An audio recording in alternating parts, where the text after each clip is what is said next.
काहीतरी दडपण आल्यासारखे, ओझे आल्यासारखे वाटत आहे का?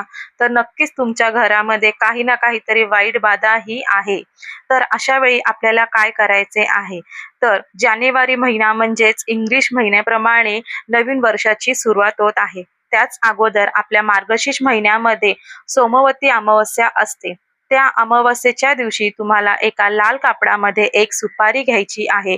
त्याच्यावरती आपल्याला 21 अखंड तांदूळ ठेवायची आहे आणि त्याच्यामध्ये एक हळकुंड आणि एक बिबवा आपल्याला ठेवायचं आहे.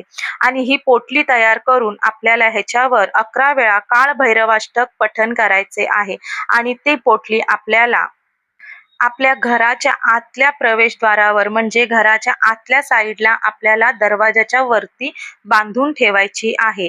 आणि पुढच्या वर्षी मार्गशीर्ष महिन्यातील सोमवतीच्या अमावस्येच्या दिवशी आपल्याला ती पोटली काढायची आहे